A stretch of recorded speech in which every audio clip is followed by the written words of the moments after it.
Reserve Bank of India has brought out an instruction for regulated entities to adhere to different outsourcing guidelines. Two things we must be clear about. One, the regulated entities. Second, what is outsourcing?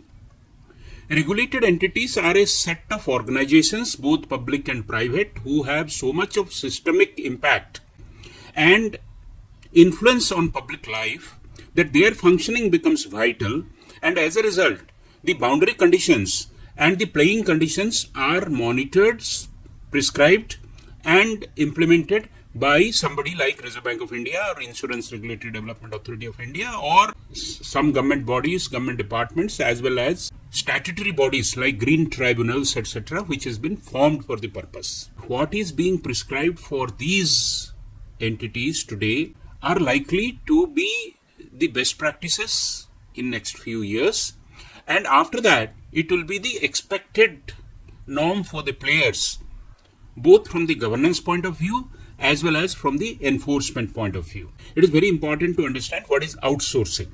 Outsourcing is taking out work streams or workloads or management from inside the organization to an outside entity. Earlier, everything was to be done by the people who are employed by the entity. For example, daily hygiene of the workplace, cleaning of the toilets, mopping of the desks, checking the electricity, etc. used to be done by people who were team members or permanent recruits of the organization.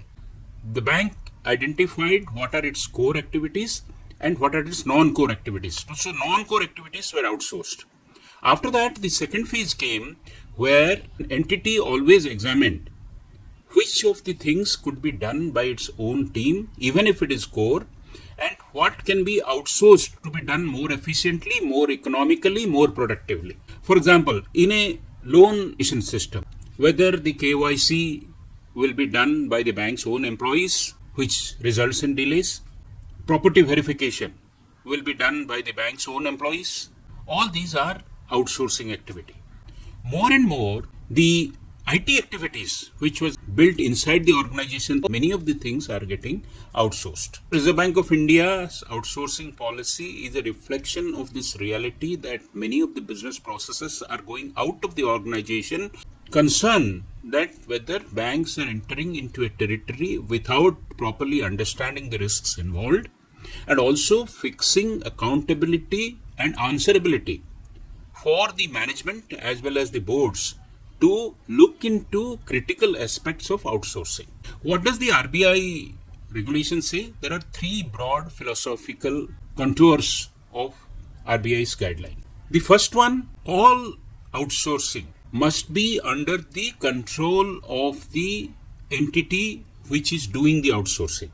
In other words, the entity concerned at no point in time will be allowed to say that this is the fault of the outsourced vendor. Let us say the infrastructure management and the infrastructure security of a banking atmosphere is provided through a cloud service provider or outsourced to an agency which is managing the security operations center. The regulated entities should create a framework in which they have full visibility depending on a fully debated framework of keeping controls with the organization.